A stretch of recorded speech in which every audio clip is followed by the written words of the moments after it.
Hello. I'm going to do a little, about a 10-minute go over of chapter 11 for you to help with your learning. And I just thought I'd start in this map of the United States. Here we can see this cluster 2, I believe that's the color for the West, is characterized by personality or temperaments of being relaxed and creative. We know that the stereotype is of California of being relaxed and creative, but it's really so many states in the West.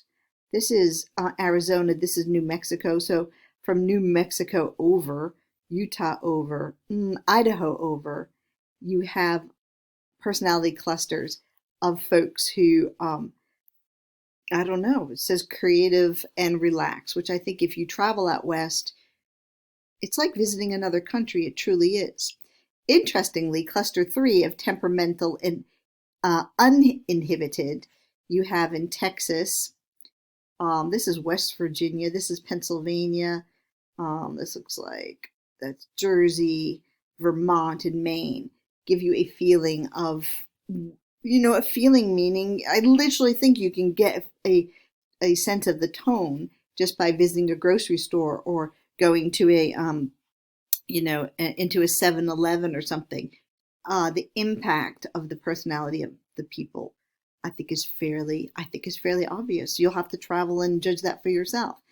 These other clusters, this is a mixture, looks like a mixture, right, of friendly and conventional, which we would say that the South is, with temperamental, actually no, just a little sliver of this temperamental, but of relaxed and creative. So this this part of the South being kind of a mixture of friendly, conventional, and relaxed and creative. The so-called Deep South, and really this whole Midwestern range, all the way down to Florida. It's really interesting how it's far-reaching impact of personalities that would be friendly and conventional.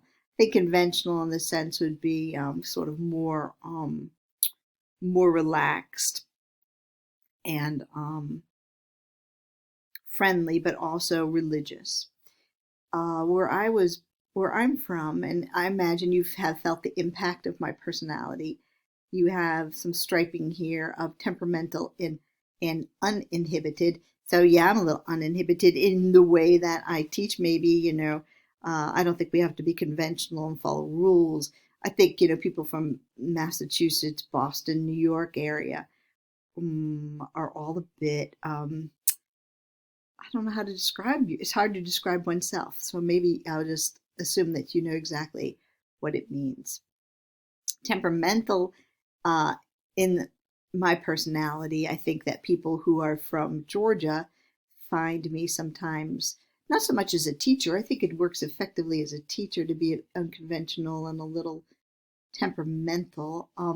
However, in personal relationships and friendships, I have to be careful mingling this stripes with these stripes because I'm going to seem a little, I'm going to seem temperamental, and I do to people from the South sometimes. So I sort of temper myself.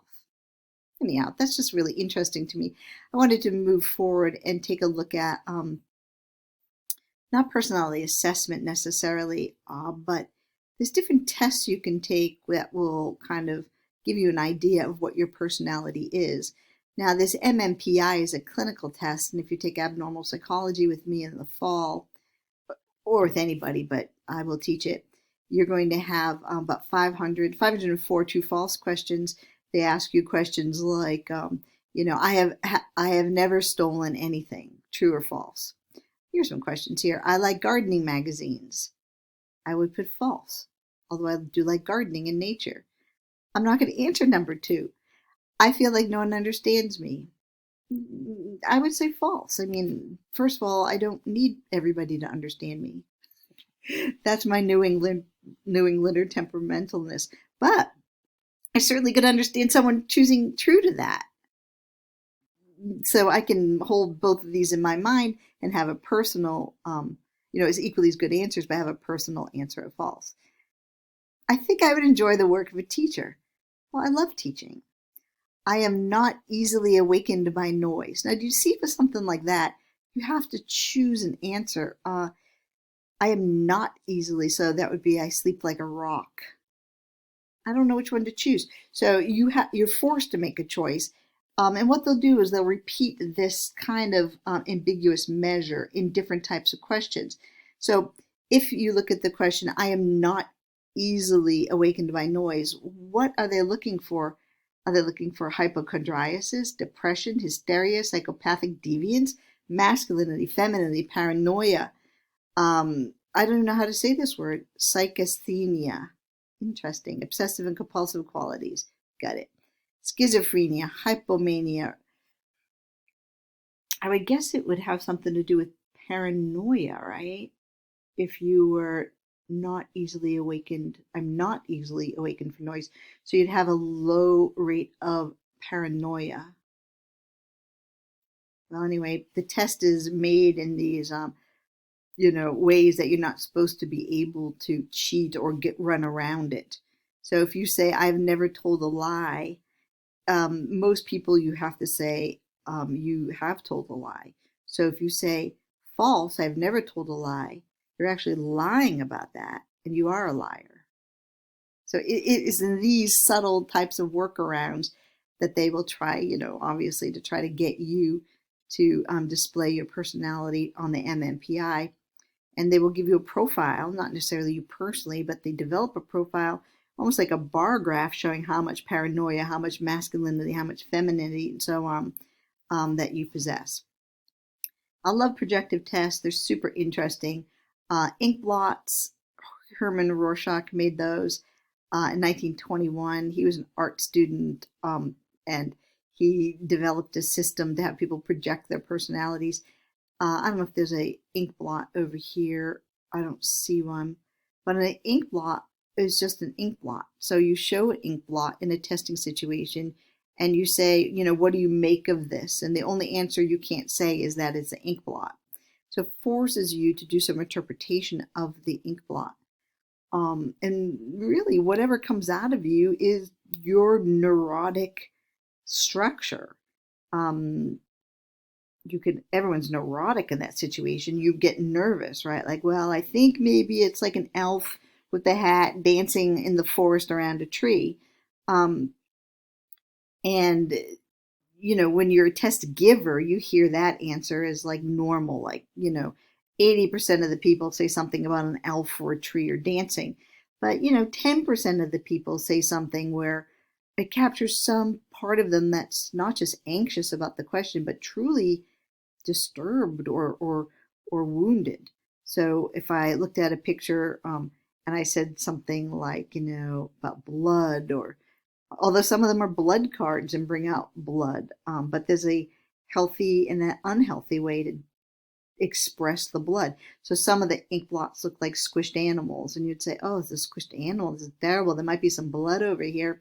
Versus, this makes me feel like hurting somebody or something. I think you can quickly begin to think about how the ink blots could bring out parts of one's personality that you might want to hide.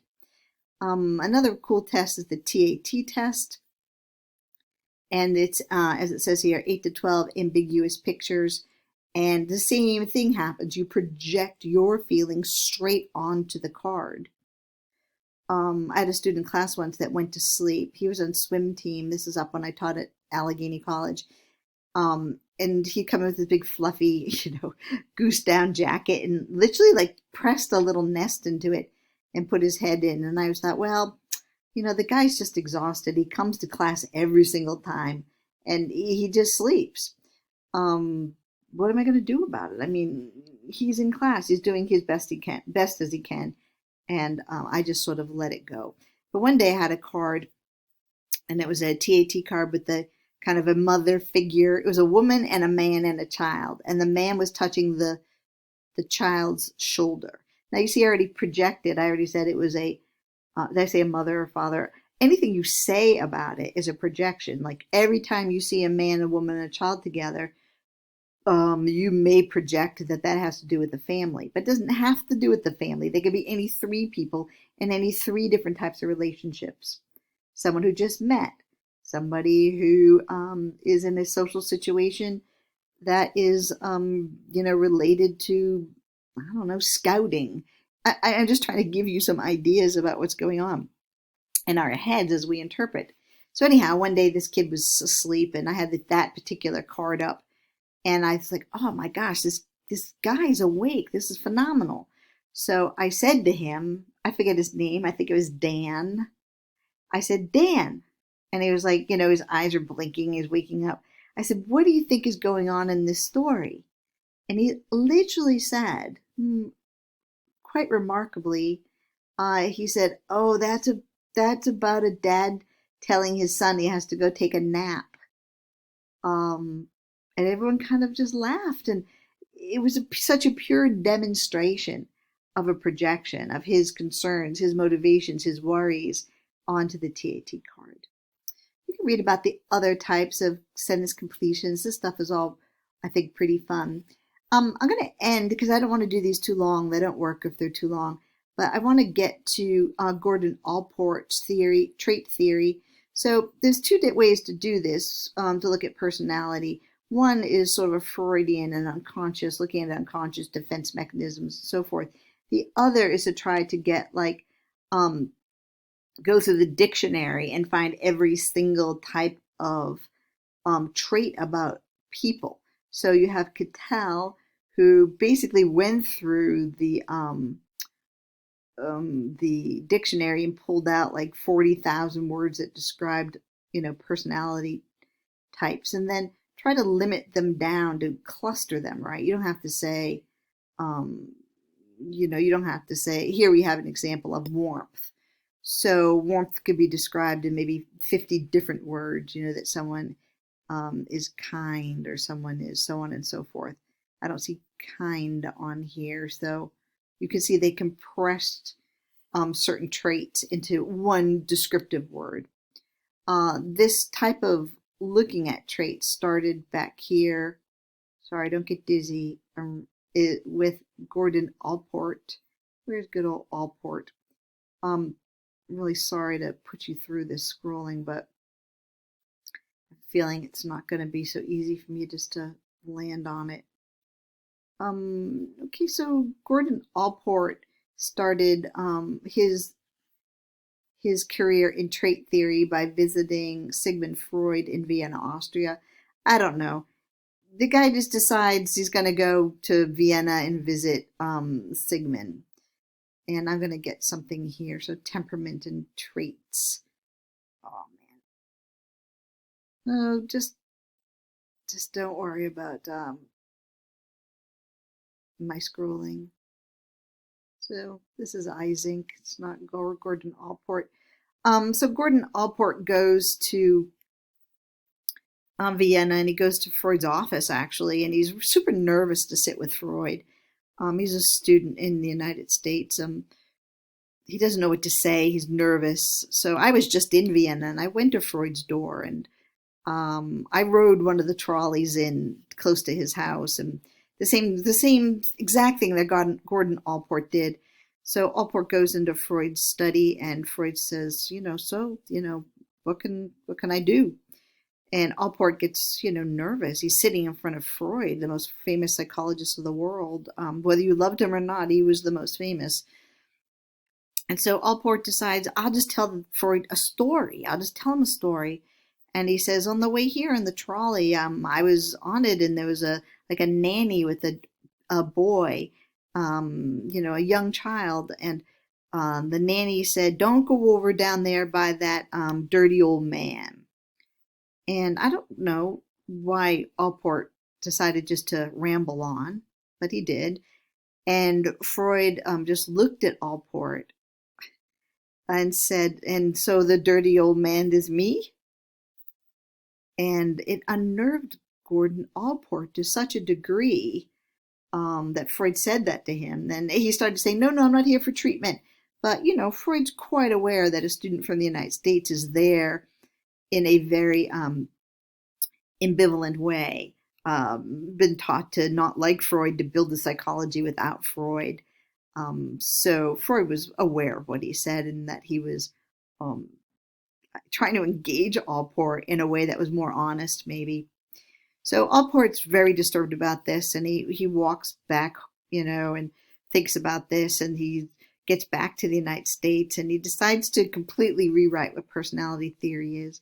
And he comes up with the trait theory. He just goes and gets all the words for traits and starts to a movement against Freud. It was a very strong movement, as you can tell from chapter 11.